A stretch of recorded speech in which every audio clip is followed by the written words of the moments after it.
خود رشتہ دارانو حقونه پورا پورا ادا کوئ. حدیث مبارک کے راضی چې یو سړی صدقه وکي په عام مسکین نو دته یو اجر میلاوي، او چې کله دې صدقه وکي په رشته دار نو دته 2 اجر میلاوي. یو د صدقې اجر شو، یو د رشتې د پالنې اجر شو، نو دته 2 اجرونه میلاوي.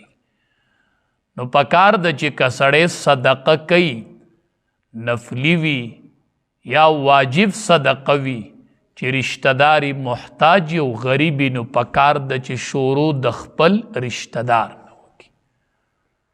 نبی کریم صلی الله علیه وسلم خپل یو پیره او فرمایل وی د عباس رضی الله تعالی عنه په ځای به زکات زه ورکوم، دا زما تره دی، دا زما د پلار مثل دی. قال النبی صلی الله علیه وسلم عم الرجل سنو ابیه. نبی علیہ السلام فرمائی تر د سړي دا په مثل د پلار دی.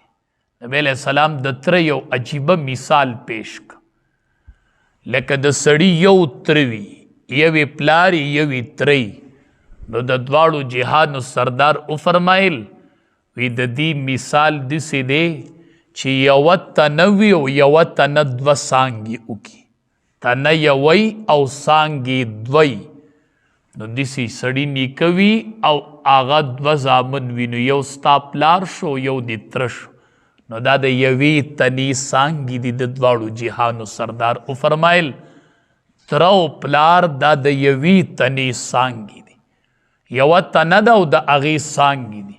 چې ستا ترونه 2 دي نو د یوې تنې 3 څانګې شوې، یو ستا پلار شو 2 دي ترونه شول. نو نبی کریم صلی الله علیه وسلم او فرمایل وی د عباس رضی الله تعالی عنه په ځای به زه زکات ورکم، دا زما تره دی او دا زما د پلار شاخ دی. نو رشتہ دار ته وی ورکړه کوئ، کوشش دا کوئ چې که ستا حق چاته پاتې شي خیر دی، خو چې پتا د چا حق پاتې نشي. مونږ اخرت یاد نه ساتو، که مونږ اخرت یاد ساتلې نو مونږ به دا فکر کو چې په ما د چا حق شته که نه. ځکه قبر کې چې تا کیدي نو ستا نه دا تپوس نه کوي چې ستا پلانکي ته حق و تا ته هغه ولې نه اغوست، تا ولې خپل حق پرېښی دی. ستا نه به تپوس کیږي چې په تا د پلانکي حق و تا هغه ولې نه دی ورکړی. زمونږ اخرت نه دی یاد، کنې دې عدالت ته وخیږئ. دا وکلا ټول کېنوئ وکیلان، وایي دا پیلونه ښکاره کوي، دا کیسونه پکې د څه دي. هر یو کیس په دی چې زما په پلانکي حق دی او مال حق نه راکوي، دا کیس وي. یو داسې کیس په پیدا کوي په عدالت کې چې یو سړی عدالت ته وخیږي چې په ما باندې د خلکو حقونه دي، هغه حقدار دی ټول راشي چې زه وله د شریعت مطابق هر حقدار ته حق ورکم. دا کیس په عدالت کې څوک عمومي دا نشته چې په ما د چا حقونه دي چې زه هغه ورکم. هر سړی وی په دمې حق دی چې دی راکړي، او قبر کې چې تا کیدي نو تا په دې نه نیسي چې ستا په پلان کې حق و تا ته ولې نه اغوستو، تا ته به وایي په تا د پلان کې حق و تا هغه ولې نه دی ورکړی. ډېر احتیاط کو ګورئ، ډېر احتیاط کو. دا به لویش ځمکه نه وي ګورئ، دا دنیا کې لویش ته او دا په آخرت کې اول لویش دي. دا په دنیا کې کنال دا او دا په آخرت کې اوه کنال دی. حدیث مبارک کې راځي چا چې پردې حق لاندې کړی هغه حق به د سټ د پاسه پروت دی. مثال حدیث کې دا بیان شوی دی که اوخي نو دا اوخ به د سټ د پاسه پروت دی، او که غوی نو دا غوا به د سټ د پاسه پرته دی به راپاسي. داسې هر شی ګوره، پټي نه دی د چا ونه وړې ده هغه ونه به د په سټ پرته او په میدان محشر کې به را روانې. او دا سړی به راشي نبی کریم صلی الله علیه وسلم به ویني، نبی علیہ السلام ته به فرمایي اغثنی یا رسول الله، اے د الله حبیبه صلی الله علیه وسلم، اے د الله حبیبه زما امداد وکړه، زما امداد وکړه، ډیر په بد حال کې یما. نبی کریم صلی الله علیه وسلم به ورته فرمایي ما تا ته ویلي و چې په داسې حالت کې به زما مخې له نه راځي چې په تا پردی حق د پاسه باري، زه ستا امداد نشم کولی.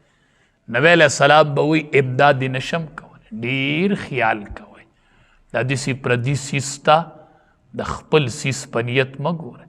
مړه دا څه وړه خبره ده، یوه ونه څه خبره ده، یوه څانګه څه خبره ده، نه دا به میدان محشر کې درته ډیره ګرانه پریوځي. نو کوشش دا کوو چې په ما د چا حق دی چې زه هغه ورکوم، او که په ما زما په چا حق دی خیر دی هغه دی پاتې شي. ځکه وایي و ایتاء ذی القربى، الله حکم کوي چې رشته دار ته ورکړه کوئ. په دې عمل وکئ. رشته دارانو کې دی نالګي د څنګه به یې ختمی، هدیې وله ورکوه، تحفې وله ورکوه، صدقې وله ورکوه. نبی علیہ السلام فرمائی هدیې ورکوئ د دې سره محبت پیدا کی، هدیې ورکوئ یو بل له د دې سره آپس کې محبت پیدا کی.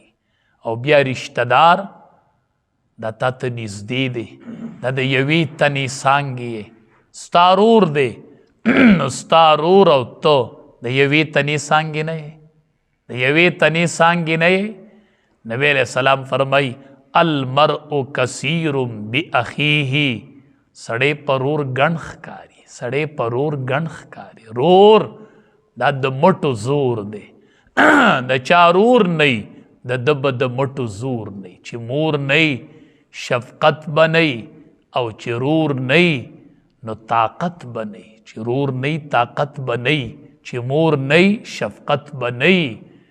نو رشته ډیر خوږ څیز دی. ابو بکر صدیق رضی الله تعالی عنه یو رشته دار، کله چې په بیبي عایشې رضی الله تعالی عنها باندې تهمت ولګېده نو دا رشته دار یې په هغې تهمت کې شریک و.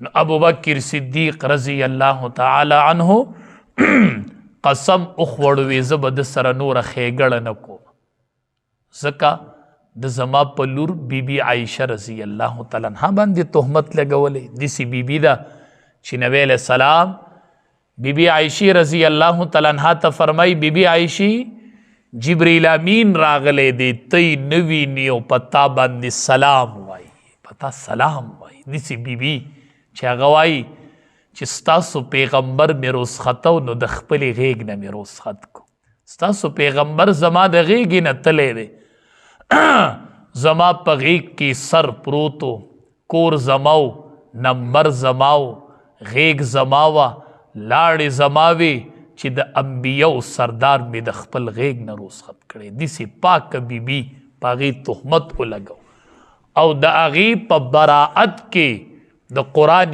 کریم صحیح سره نازله شوله اولئک مبرؤون مما یقولون. د الله حبیب دی بری دی دی پاک دی. ابو بکر صدیق رضی الله تعالی عنہ قسم وخوړ وی زه به د دې رشته دار سره نوره ښېګړه نه کوم. نبی کریم صلی الله علیه وسلم راوغوښ ابو بکر صدیق رضی الله تعالی عنہ ته وی تا قسم خوړلی دی؟ هغه وی او ما قسم خوړلی دی. وی الله حکم را لیږلی دی ولا یأتل اولو الفضل منکم والسعة. دا مالداران ولی قسمونه خوري چې دی به رشته دارانو ته ورکړه نه کوي.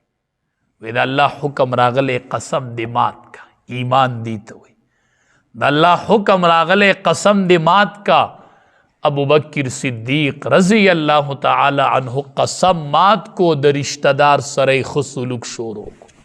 تا سره رشتہ دار ثبت کړي او بیا رور د یو پلار یو تنه ده د یوې تنې څانګې تا سره رور ثبت کړي، ستا نه رور څه لاندې کړي دي.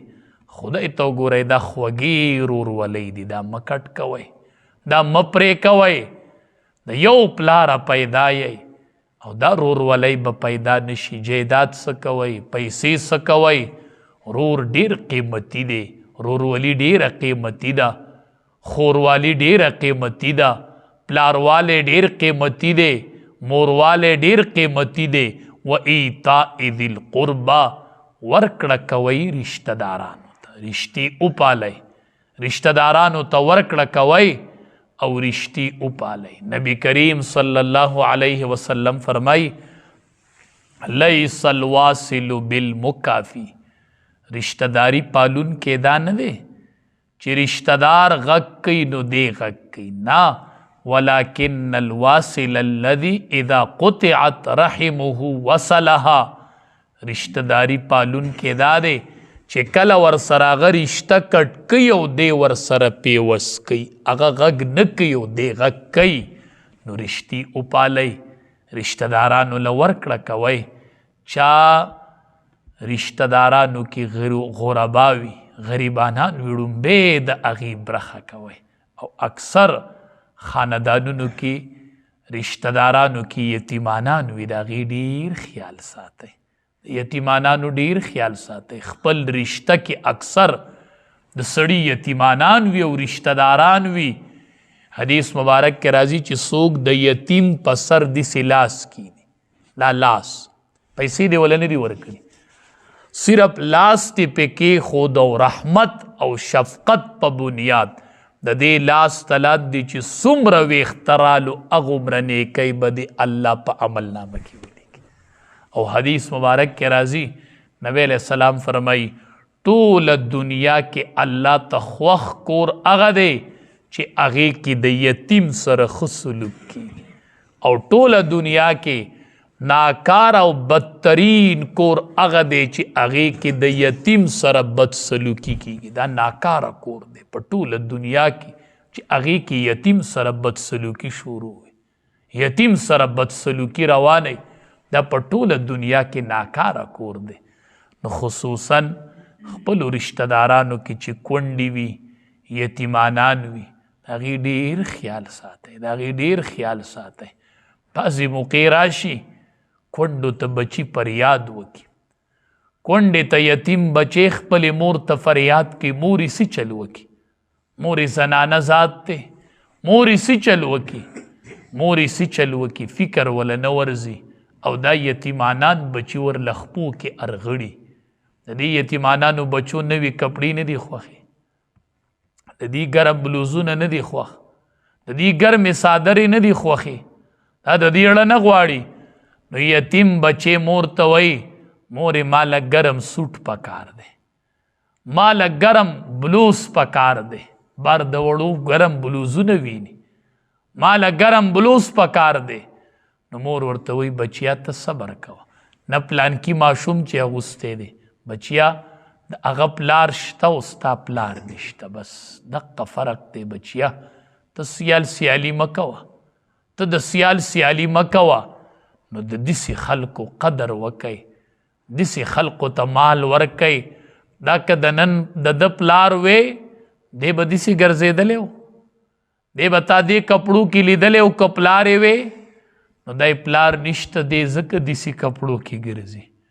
دا د ځکه نن ده ته پیغور دی، دا نن کونډې ته پیغور ځکه دی چې الله ترېنه خاون اخیستی دی، دا ځکه دې ته پیغور دی. نو د الله د رضا دپاره ډیر مالدار رشته داران وي او د هغه په رشته کې غریبانان خلق وي، هغې ته لاس کوئ، د هغې سره احسان وکئ. د قرآن حکم دی و ایتاء ذی القربا، الله حکم کوي په ورکړه کولو خپلو خپلوانو ته. وینها عن الفحشاء، او الله منع کوي د بې حیایۍ نه، والمنکر او د بدو کارونو نه، والبغي او د ظلم کولو نه.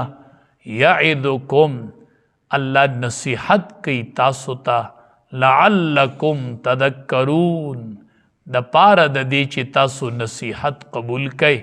فرمای ان الله یأمر بالعدل، بیشک الله تبارک و تعالی حکم کوي د انصاف، والاحسان او د احسان کولو، و ایتاء ذی القربا او په ورکړې د خپلو خپلوانو ته، وینها عن الفحشاء او الله منع کوي د بی حیایینا والمنکر او د بدو کارونو والبغي او د ظلم کولونا یعظکم نصیحت کوي تاسو ته الله لعلکم تذکرون د پاره د دې چې تاسو نصیحت قبول کړئ او ان شاء الله سبا نه بل ورځ